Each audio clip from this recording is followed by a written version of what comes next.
ശരി, ശ്രീ റെജി ലൂക്കോസ്, അതാണോ യഥാർത്ഥത്തിൽ ഇപ്പോൾ നടന്നുകൊണ്ടിരിക്കുന്നത് എന്നത് സാമാന്യ ജനത്തിനുണ്ടാകുന്ന ഒരു സംശയമല്ലേ? ഈ വേടനുമായി ബന്ധപ്പെട്ട വിഷയം എപ്പോഴാണ് ചർച്ചയിലേക്ക് വന്നത്? ഒരു റാപ്പർ എന്ന നിലയിൽ നിരവധിയായ ആളുകൾ അദ്ദേഹത്തിനുണ്ട്, ആരാധകരുണ്ട്. പക്ഷേ വാർത്തയിൽ വേടൻ ഇടം നേടിയത് ആ വേടൻ ലഹരിക്കേസിൽ അറസ്റ്റിലാകുമ്പോഴാണ്, പിടിക്കപ്പെടുമ്പോഴാണ്. പിന്നീട് പുലിനഖം ഒക്കെയായി ബന്ധപ്പെട്ട വിഷയങ്ങൾ ഉണ്ടായിരുന്നു. അത് ശരിയായില്ല എങ്കിൽ അത് സ്വാഭാവികമായും ആ തരത്തിലുള്ള നടപടികളുമായി മുന്നോട്ട് പോയി. പക്ഷേ പിന്നീട് നമ്മൾ കണ്ടത് എന്താണ്? വേടനെ ചേർത്ത് പിടിക്കുന്നു, വേടന് വേദികൾ ഒരുക്കുന്നു, വേടൻ സർക്കാരിൻ്റെ നിരവധിയായ പരിപാടികളിൽ പങ്കെടുക്കുന്നു. അങ്ങനെ ഏറ്റവും ഒടുവിലിതാ പാഠ്യപദ്ധതിയുടെ ഭാഗമായി വേടൻ മാറുന്നു.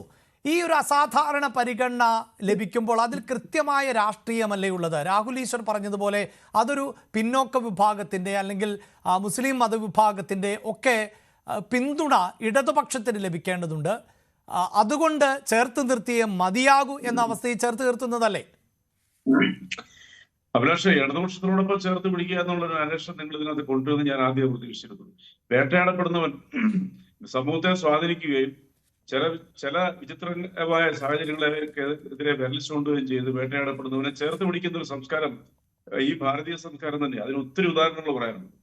അതായത് ബഹുമാനപ്പെട്ട അംബേദ്കറിന്റെ ആദ്യ കാലഘട്ടത്തിൽ അദ്ദേഹം മഹാരാഷ്ട്രയിൽ നിന്ന് അനുഭവിച്ച ജാതി വർണ്ണനയ്ക്ക് അദ്ദേഹത്തിന് ആ ജാതിയുടെ പേരിൽ അദ്ദേഹം അനുഭവിച്ച അനുഭവങ്ങളും അദ്ദേഹത്തിനെ വേദിയിൽ നിന്ന് ആട്ടിയോടിച്ച സംഭവങ്ങളൊക്കെ ഉണ്ട്. പക്ഷെ അദ്ദേഹത്തിനെതിരെ അതിനൊക്കെതിരെ പ്രതികരിച്ച മഹാനായ നേതാവായിരുന്നു മഹാത്മാഗാന്ധി. പിന്നീട് അംബേദ്കറെ ഇന്ന് അദ്ദേഹത്തിന്റെ പേര് നമ്മളൊക്കെ ഉച്ചരിക്കാത്ത ഒറ്റ ദിവസമില്ല. അതുകൊട്ടെ ഇവിടെ എനിക്ക് പറഞ്ഞു വരാനുള്ളത്, നേരത്തെ മൈക്കിൾ ജാക്സനെ കുറിച്ചോട് പറഞ്ഞു. മൈക്കിൾ ജാക്സൺ കറുത്ത വർഗ്ഗക്കാരനായിരുന്നു.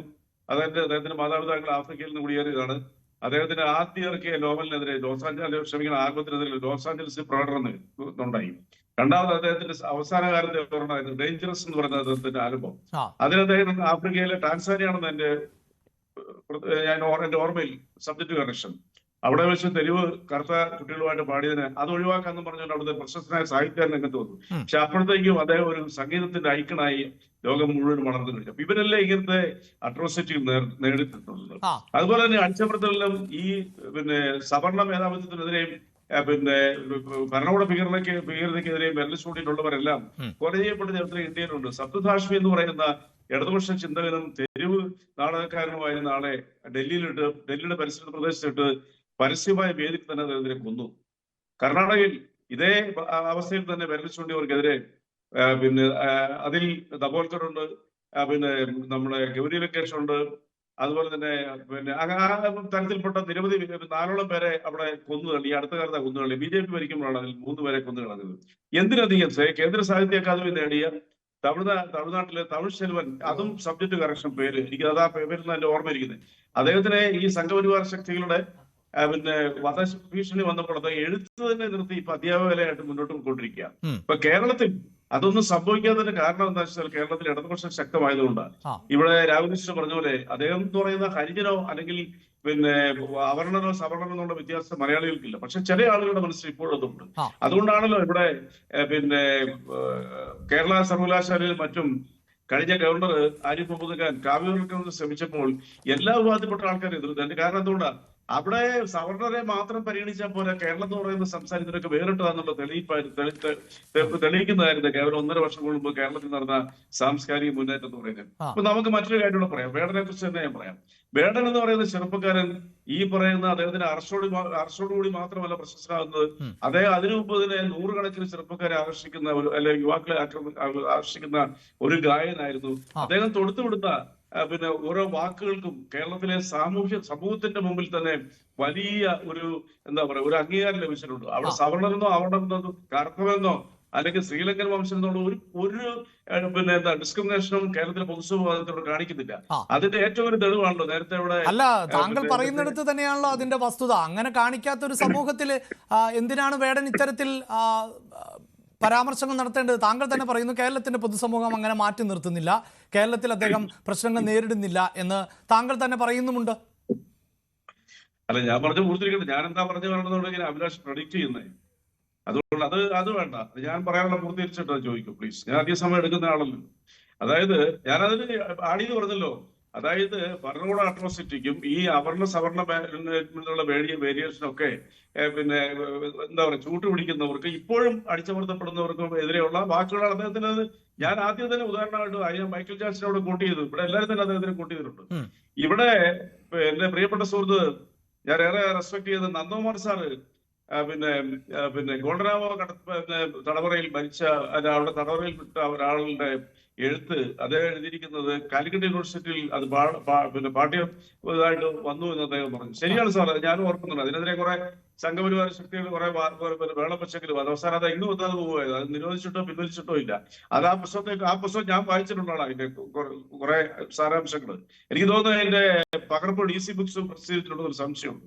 എന്തായാലും ആട്ടെ, വേടനെ എന്തിനാണ് എതിർക്കുന്നത്? അതാണ് നമ്മുടെ പ്രശ്നം. വേടൻ സർവകലാശാലയിൽ പിന്നെ കാലിക്കറ്റ് യൂണിവേഴ്സിറ്റിയില് അദ്ദേഹത്തിന്റെ ഒരു കവിത അദ്ദേഹത്തിന് പഠിക്കാനായിട്ട് പാഠപുസ്തകത്തിൽ ചേർത്തതിന് കാരണം എന്തുകൊണ്ടാണ്? വേടൻ എന്ന് പറയുന്ന ആള് പറയുന്നത് ഒരു സമകാലിക സംഭവങ്ങൾ തന്നെയാണ്. അവിടെയാണ് എന്നോട് അഭിലാഷ് ഇടയ്ക്ക് ചോദിച്ചത്, ഇവിടെ ആരും അങ്ങനെ ഡിസ്ക്രിമിനേറ്റ് ചെയ്യുന്നില്ലെന്നുള്ളവരോ.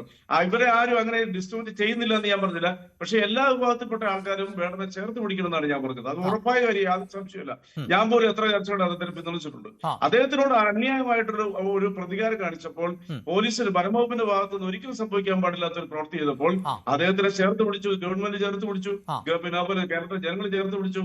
ഇന്ന് ഏറ്റവും കൂടുതൽ ആളുകൾ പിന്നെ രംഗത്ത് വരുന്ന യേശുദാസ് വന്നാൽ എനിക്ക് തോന്നുന്നു ഇത്രയും പിന്നെ യുവജനത പിന്നെ തിങ്ങിക്കൂടുന്ന ഒരു ഗായകനുണ്ടെന്ന് എനിക്ക് സംശയം. അല്ല, അതിലൊന്നും ആർക്കും അഭിപ്രായ വ്യത്യാസമില്ല.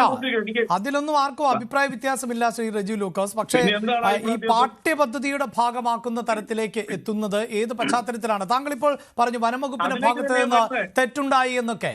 അത്തരം തെറ്റുകളും പിഴവുകളും ഒക്കെ പല വിഷയങ്ങളിൽ നമ്മൾ കണ്ടിട്ടുള്ളതാണ്. ഇവിടെ നേരത്തെ രാഹുൽ ഈശ്വർ പറഞ്ഞു കഴിഞ്ഞല്ലോ, നമ്മൾ ഈ ലഹരി കേസുമായി ബന്ധപ്പെട്ട് കലാരംഗത്ത് നിന്നുള്ള നിരവധി ആളുകൾ പിടിക്കപ്പെട്ടിട്ടുണ്ട്. ശ്രീനാഥ് ഭാസി അതിൽ ഒരാളാണ്, ഷൈൻ ടോം ചാക്കോ മറ്റൊരാളാണ്, ഖാലിദ് റഹ്മാനുണ്ട്, അഷ്റഫ് ഹംസയുണ്ട്. ഇവരെയൊന്നും സർക്കാരിൻ്റെ പൊതുപരിപാടികളിൽ അതിഥികളായോ ഈ പറയുന്നത് പോലെ സർക്കാർ സംവിധാനങ്ങളൊന്നും ഏറ്റുപിടിച്ചോ ചേർത്ത് നിർത്തിയോ കൊണ്ടുപോവുകയോ വേദികളിൽ പ്രസന്റ് ചെയ്യുകയോ ഒന്നും ചെയ്ത് കാണുന്നില്ല. അല്ല, ഞാനത് തന്നെ വരുന്നത് എം മോഹൻ എന്ന് പറഞ്ഞൊരു സാഹിത്യകാരനെ കുറിച്ച് കേട്ടിട്ടുണ്ട്. നമ്മളെല്ലാവരും കേട്ടിട്ടുണ്ട്. ഫ്രഞ്ച് എംബസിയിലെ ദീർഘകാലം ഉന്നത ഉദ്യോഗസ്ഥനായിരുന്നു അദ്ദേഹത്തിന്റെ എഴുത്തുകളെ കുറിച്ച് ആദ്യകാലങ്ങളിൽ അദ്ദേഹത്തിന് എഴുതിയ ഡൽഹി ഹരിദ്വാറിൽ പണിമുടങ്ങുന്ന പോലെയുള്ള പിന്നെ കൃതികളെ കുറിച്ച് അന്ന് പിന്നെ നമ്മുടെ സർവകലാശാലകളിൽ അത് പുസ്തകങ്ങളായിട്ട് ഇറങ്ങിയപ്പോൾ അതിനെതിരെ പ്രതികരിച്ച ആരാന്നറിയോ? ഓർക്കുന്നുണ്ട് അഭിലാഷ്? ഇദ്ദേഹം മദ്യപാനിയാണ്, അതുപോലെ തന്നെ കഞ്ചാവ് അടിക്കുന്നവന്റെ പ്രതീകമാണ് അദ്ദേഹം. ഇതൊക്കെ പറഞ്ഞ് ഏതെല്ലാം ഇതിലുള്ള ചിത്രങ്ങളാണ്. മദ്യപാനവും ഇതും തമ്മിൽ വ്യത്യാസമില്ലേ? നിരോധിക്കപ്പെട്ട ഈ കഞ്ചാവ് എന്നത് കേരളത്തിൽ നിയമസാധുതയുള്ള ഒന്നല്ല. അതിന് പിടിക്കപ്പെട്ട ഒരാൾ എന്ന നിലയിലും അത് താൻ ഉപയോഗിക്കുന്നു എന്ന് പൊതുസമൂഹത്തോട് സമ്മതിച്ചിട്ടുള്ള ഒരാളുമാണ്. താങ്കൾ പറഞ്ഞത് വനംവകുപ്പിന്റെ ഭാഗത്ത് നിന്നുണ്ടായ പിഴവാണ്. ആ പിഴവ് ഭരണകൂടത്തിന്റെ പിഴവാണ്, അല്ലെങ്കിൽ ആ വകുപ്പിന്റെ പിഴവാണ്. പക്ഷേ ഇപ്പുറത്ത് ലഹരി കേസിൽ പ്രതിയായി എന്നത് പിഴവല്ലല്ലോ. ഞാൻ പറഞ്ഞിട്ടേ, ലഹരി കേസിൽ പിഴവായി പിടിക്കപ്പെട്ടു എന്നത് പിന്നെ നിങ്ങൾ എങ്ങനെയാണ് അതിനൊരു ഭീകര കുറ്റമായിട്ട് കാണുന്നത്? അദ്ദേഹത്തിന്റെ ആ മുറിയിൽ നിന്ന് പിടിച്ചിരിക്കുന്ന കേവലം ആ 1.5 ഗ്രാം മാത്രമുള്ള കഞ്ചാവ് അത് അദ്ദേഹം തന്നെയാണെന്ന് തന്നെ ഉറപ്പിക്കുന്നത്. പക്ഷെ അദ്ദേഹം പരസ്യമായിട്ട് കൺഫ്യൂസ് ചെയ്തില്ലേ ഞാനത് അങ്ങനെയാണോ? അങ്ങനെയൊക്കെ ചോദിച്ചാൽ താങ്കൾ ഇപ്പോൾ നടൻ ദിലീപ് വിചാരണ നേരിടുന്നുണ്ടല്ലോ. നടൻ ദിലീപ് വിചാരണ നേരിടുന്നുണ്ട്. അല്ലല്ല, അങ്ങനെയല്ല ശ്രീ റജി ലൂക്കോസ്. താങ്കൾ പറയുന്നതൊക്കെ ഒരു ന്യായീകരണമായി കണക്കാക്കാൻ പറ്റുമോ? വളരെ കുറച്ച് അളവാണ് ലഭിച്ചത്. അങ്ങനെയെങ്കിൽ ഈ നീതിപീഠത്തിന്റെ പരിഗണനയിൽ നിൽക്കുന്ന നിരവധിയായ ആളുകളുണ്ട്. ഞാൻ താങ്കളോട് ചോദിക്കുന്നത്, പ്രിൻസ് ആൻഡ് ഫാമിലി എന്നൊരു ചിത്രത്തെക്കുറിച്ച് CPIMന്റെ അഖിലേന്ത്യാ സെക്രട്ടറി ഒരു പോസ്റ്റ് ഇട്ടിരുന്നു. താങ്കൾ ശ്രദ്ധിച്ചിട്ടുണ്ടാകുമല്ലോ. അദ്ദേഹം സിനിമയെക്കുറിച്ചാണ് പോസ്റ്റ് ഇട്ടത്. പക്ഷേ അതിൽ അഭിനയിച്ചത് ദിലീപാണ്. അതുകൊണ്ട് ഉണ്ടായ ആക്രമണം താങ്കൾക്ക് ഓർമ്മയില്ലേ? പിന്നീട് തിരുത്തേണ്ടി വന്നത് താങ്കൾക്ക് ഓർമ്മയില്ലേ? അദ്ദേഹം തിരുത്തിയിട്ടൊന്നുമില്ല. ആരാ നിങ്ങളോട് പറഞ്ഞത് തിരുത്തിയെന്ന് പറഞ്ഞത്? ആരാ നിങ്ങളോട് പറഞ്ഞത് തിരുത്തിയത്? ഇതാണ് നിങ്ങൾ ഈ ഇടതുപക്ഷ പ്രസ്ഥാനങ്ങളെ കുറിച്ച് നിങ്ങളൊരു ചർച്ച സംഘടിപ്പിച്ചിട്ട് പച്ച നുണകളെ പ്രതികരിക്കുക. അത് എവിടെയാണ് അദ്ദേഹം തിരുത്തിയത്? താൻ ശ്രദ്ധിക്കേണ്ട കാര്യം അദ്ദേഹം പറഞ്ഞു. അതാണ് ജാഗ്രത കുറവുണ്ടായി എന്ന് അദ്ദേഹം പറഞ്ഞിട്ടില്ല. അത് പിന്നെ ഇങ്ങനെ തിരുത്തി എന്ന് പറയാം. അദ്ദേഹത്തിന് പൈസ പോയി നിർത്തിയോ? അല്ല, പിന്നെ എന്തിനാണ് ജാഗ്രത കുറവുണ്ടായി എന്ന് പറഞ്ഞാൽ അതിന്റെ അർത്ഥം എന്താണ്? അല്ല, ഞാനൊരു പ്രവൃത്തി ചെയ്തു, അതിനുശേഷം ഞാൻ പറയുന്നു അതിലെനിക്ക് ജാഗ്രത കുറവുണ്ടായി എന്ന് പറഞ്ഞാൽ അതിന് അർത്ഥം എന്താണ് ശ്രീ റജി ലൂക്കോസ്? എനിക്കറിയില്ല, ഒന്ന് പറഞ്ഞു തരാമോ? എനിക്കൊരു വിചിത്രമായിട്ട് തോന്നുന്നു. അഭിലാഷ്, എന്നെ സംസാരിക്കാൻ അനുവദിക്കുന്നില്ലെങ്കിൽ എന്തിനാണ് ചർച്ചയ്ക്ക് വിളിക്കുന്നത്? നിങ്ങൾ മറ്റുള്ളവരൊക്കെ സംസാരിച്ചപ്പോൾ അല്ല, താങ്കൾ പറഞ്ഞു തിരുത്തിയിട്ടില്ല എന്ന്. ഞാനൊന്നും സംസാരിച്ച് പൂർത്തീകരിക്കാതെ നിങ്ങൾ ഇങ്ങനെയാണ് ഈ വാ തുറക്കുമ്പോൾ ഇടപെടുക എന്ന് പറഞ്ഞിട്ടുണ്ടെങ്കിൽ അതൊരു അല്ല, താങ്കൾ പറഞ്ഞത് എനിക്ക് മനസ്സിലാകുന്നില്ല. ഞാൻ പറഞ്ഞത് എന്താണ്? ഞാൻ പറഞ്ഞ ഒരു ചോദ്യവും ഉദാഹരണവും സഹിതം താങ്കളോട് പറഞ്ഞപ്പോൾ താങ്കൾ പറഞ്ഞു ഞാൻ പറഞ്ഞത് തെറ്റാണ് എന്ന് താങ്കൾ പറഞ്ഞു. അപ്പോൾ എന്താണ് സംഭവിച്ചതെന്ന് താങ്കൾ പറഞ്ഞാൽ മതി. അനുവദിക്കുന്നില്ല, പിന്നെ എന്തിനാണ് ചർച്ച നടത്തുന്നത്? MA ബേബി തിരുത്തിയിട്ടില്ല. MA ബേബി താൻ ശ്രദ്ധിക്കേണ്ടതായിരുന്നു പറഞ്ഞത്. നിങ്ങൾ പറഞ്ഞ തിരിച്ചത് ഫേസ്ബുക്ക്. അല്ല, അതിനർത്ഥം എന്താണ്? ശ്രദ്ധിക്കേണ്ടതായിരുന്നു എന്ന് പറഞ്ഞാൽ എനിക്കത് മനസ്സിലായില്ല. താങ്കളൊന്ന് പറഞ്ഞാൽ മതി. എന്തായിരുന്നു MA ബേബി ശ്രദ്ധിക്കേണ്ടതായിരുന്നു എന്ന് പറഞ്ഞാൽ അതിനർത്ഥം? എനിക്ക് മനസ്സിലാത്തൊരു കാര്യം, അദ്ദേഹം തിരുത്തിയ നിങ്ങളോട് ആരാ അദ്ദേഹം ഞാൻ ശ്രദ്ധിക്കേണ്ടതായിരുന്നു എന്ന് അദ്ദേഹം പറയുന്നത് ആ ഫേസ്ബുക്ക് തിരുത്തുന്ന എന്തോരം വ്യത്യാസമുണ്ട്. ഇങ്ങനെ തന്നെ നിങ്ങളിപ്പോ ഈ അജണ്ട ചിത്രീകരിക്കുന്ന എനിക്ക് മനസ്സിലായി. ശ്രീ റെജി ലൂക്കോസ്, ഞാൻ താങ്കളോട് ആവർത്തിച്ച് ചോദിക്കുന്നു, അല്ല ശ്രദ്ധിക്കേണ്ടതായിരുന്നു എന്നതുകൊണ്ട് അർത്ഥമാക്കിയത് എന്താണ്? അത് തന്നെയാണ് പ്രശ്നം. എത്ര അഭിലാഷിന്റെ വിഷയം അത് തന്നെയാ. അഭിലാഷെ അദ്ദേഹത്തിനോടൊപ്പം യുവാക്കൾ ചേരുന്നു, ചെറുപ്പക്കാർ ചേരുന്നു, എല്ലാ വിഭാഗത്തിൽപ്പെട്ട ആളുകളും ചേരുന്നു. അദ്ദേഹത്തിന്റെ വാക്കുകൾ ശ്രദ്ധിക്കുന്നു. ഇവിടെ അദ്ദേഹം ലളിതന്റെയും അവർണന്റെയും വാക്കുകൾ പറയുന്നത് ലളിതന്റെയും അഴിച്ചമർത്തപ്പെടുന്നവന്റെയും അല്ല എങ്കിൽ നിറം മാറിയവന്റെ പേരിൽ ശബ്ദിക്കാൻ ലോകമുള്ളിടത്തോളം ആളുകളുണ്ടാവും. ആരും പറഞ്ഞില്ല ശ്രീ റെജി ലൂക്കോസ്, താങ്കൾ ഈ പറയുന്നത് പോലെയല്ല. അദ്ദേഹത്തോട് ശബ്ദിക്കേണ്ട എന്ന് ആരും പറഞ്ഞിട്ടില്ല. അദ്ദേഹത്തിന് വേദികൾ വേണ്ട എന്ന് ആരും പറഞ്ഞിട്ടില്ല. അദ്ദേഹം സിലബസിന്റെ ഭാഗമായി വന്നപ്പോൾ ആ പശ്ചാത്തലം ഉള്ള ഒരു സാഹചര്യത്തിൽ ഇത് ചർച്ച ചെയ്യപ്പെടുന്നു. അല്ലാതെ വേടന്റെ അഭിപ്രായ സ്വാതന്ത്ര്യത്തെയോ വേടന്റെ രചനകളെയോ ഒന്നും അല്ല ചോദ്യം ചെയ്യുന്നത്. ഞാൻ ഒറ്റ ചോദിക്കുകയാണ്, നിങ്ങൾ ഒരു സെക്കൻഡ് അനുവദിക്കോ? ബാലേന്ദ്രൻ ചൂണ്ടിക്കാട് എന്ന് പറഞ്ഞൊരു സാഹിത്യകാരനുണ്ട്. ഇപ്പൊ അദ്ദേഹം ഒരു ആർട്ടിസ്റ്റ് വളരെ കൂടിയാ.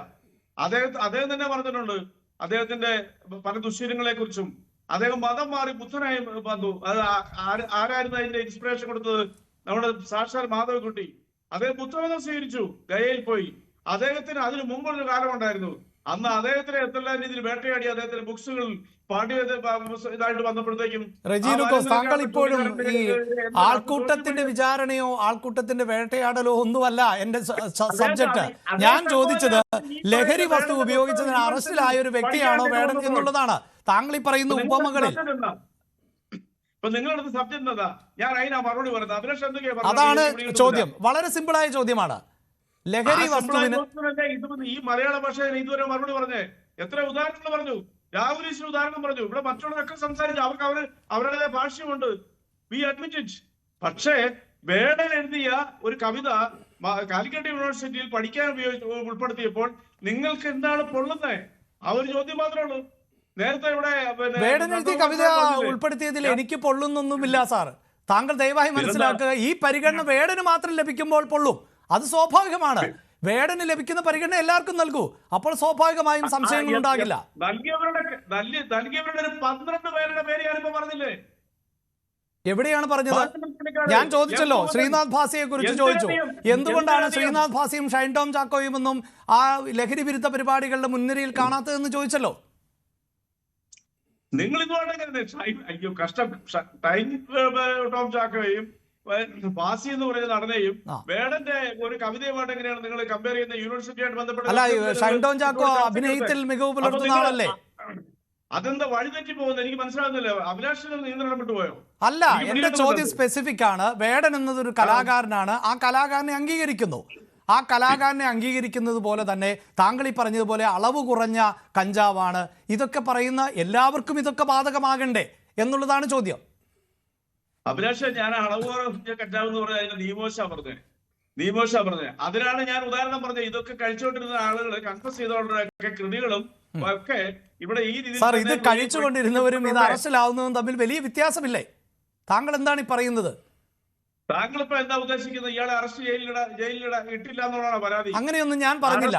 ജയിലിൽ ഇട്ടഴിക്കുന്ന ജയിലിൽ കിടത്തിയിട്ടുള്ള ഒരു പലരുടെയും കൃതികൾ ലോകവ്യാപകമായിട്ട് പഠിക്കാനായിട്ട് യൂണിവേഴ്സിറ്റികളിലും സ്കൂളുകളിലും ഉള്ളത് ഞാൻ ഉദാഹരണം കൊണ്ട് അല്ല, അതിപ്പോൾ മഹാത്മാഗാന്ധി ജയിലിൽ കിടന്നിട്ടുണ്ട്. അതുകൊണ്ട് മഹാത്മാഗാന്ധിയും ജയിലിൽ കിടന്നു എന്ന് ഒരു കൊലപാതകി വന്ന് നാളെ ഗോവിന്ദച്ചാമിയും നാളെ ഗോവിന്ദച്ചാമി വന്ന് ഞാനും മഹാത്മാഗാന്ധിയും ജയിലിൽ കിടന്നിട്ടുണ്ട് എന്ന് പറഞ്ഞാൽ അതിനെ താരതമ്യം ചെയ്യാൻ പറ്റുമോ എന്ന സംശയമാണ് ഞാൻ ചോദിക്കുന്നത്.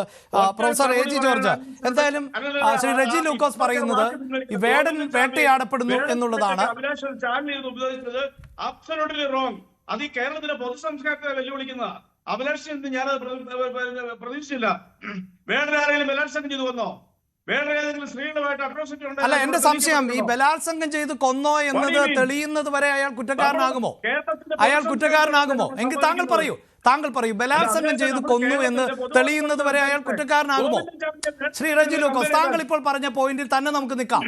താങ്കൾ ചോദിച്ചു ഈ ബലാത്സംഗം ചെയ്ത് വേടൻ കൊന്നോ എന്ന്. ബലാത്സംഗം ചെയ്ത് കൊന്നു എന്ന് തെളിയിക്കപ്പെടുമ്പോൾ മാത്രമാണല്ലോ കുറ്റവാളിയാകുന്നത്. അതിനു മുമ്പ് ഈ പറയുന്ന പരിഗണന ഈ കേസിലൊക്കെ പെടുന്നവർക്ക് സർക്കാരും ഭരണകൂടവും രാഷ്ട്രീയ നേതൃത്വവും നൽകുമോ? അത് നിങ്ങൾ ആദ്യം ബോധ്യപ്പെടുത്തുന്ന ബിജെപിയുടെ സംസ്ഥാന പ്രസിഡന്റ് അല്ല, CPM-ന് ബോധ്യപ്പെടുമോ? താങ്കൾക്ക് ബോധ്യപ്പെടുമോ? ഞാൻ ദിലീപിന്റെ കാര്യം ചോദിച്ചല്ലോ, താങ്കൾ എന്തേ മറുപടി കൃത്യമായി പറയാത്തത്? സംസാരിപ്പിച്ചു. അല്ല, അത് ശരിയല്ല, അങ്ങനെ പറഞ്ഞു പോകല്ലേ. ഉത്തരവാദിത്തപ്പെട്ടവര് അല്ലല്ല, പാലക്കാട് കൗൺസിലർ, ഞാൻ അവരോട് ചണ്ടി ചർച്ച കൗൺസിലർ. അല്ല, അത് BJP-ക്ക് ബോധ്യപ്പെടുക എന്നുള്ളതല്ലല്ലോ. BJP-ക്ക് ബോധ്യപ്പെടുന്നതും CPM-ന് ബോധ്യപ്പെടുന്നതും തമ്മിൽ വ്യത്യാസമില്ലേ? അല്ല, BJP-ക്ക് അങ്ങനെ ആകാമെങ്കിൽ ഇങ്ങനെ എന്നാണോ CPM-ന്റെ നിലപാട്? എന്തൊരു ചോദ്യമൊക്കെയാണ് ചോദിക്കുന്നത് നിങ്ങൾ? താങ്കൾ അങ്ങനെയാണ് സംസാരിക്കുന്നത്. അല്ല, അവരെ നിങ്ങൾ ബോധ്യപ്പെടുത്തു. വേടനെതിരെയുള്ള NIA കൊടുത്ത പരാതിക്കെതിരെ, ആ കൊടുത്തവർക്കെതിരെ എന്തിന് ശാസിച്ചു പറയൂ. എന്നിട്ട് എന്നോട് ചോദ്യങ്ങൾ ചോദിക്കേ. അല്ല, അത് BJP ആണോ കേരളം ഭരിക്കുന്നത്? BJP ആണോ സിലബസ് തയ്യാറാക്കിയത്? അഭിലാഷ്, എനിക്ക് തോന്നുന്നു അഭിലാഷ് ആകപ്പാടെ പ്രശ്നം വെച്ചു. കാരണം അഭിലാഷുമായിട്ട് എന്റെ ചോദ്യത്തിൽ താങ്കൾക്ക് ഒരു വ്യക്തത കുറവുമില്ല. താങ്കൾ പറഞ്ഞ ഉദാഹരണത്തെ തന്നെയാണ് ഞാൻ തിരിച്ചു ചോദിക്കുന്നത്. ശരി. അല്ല, താങ്കൾക്ക് അങ്ങനെ നിരീക്ഷിക്കാം, അതൊക്കെ താങ്കളുടെ സ്വാതന്ത്ര്യം. അതാണ് അഭിപ്രായ സ്വാതന്ത്ര്യം എന്ന്. താങ്കളുടെ അഭിപ്രായ സ്വാതന്ത്ര്യത്തെ ഞാൻ ബഹുമാനിക്കുന്നു. അതിൽ വേടന്റെ അഭിപ്രായ സ്വാതന്ത്ര്യത്തെയും ബഹുമാനിക്കുന്നു. ശ്രീ ജി ജോർജ്, ഈ അഭിപ്രായ സ്വാതന്ത്ര്യത്തോടൊന്നും ആർക്കും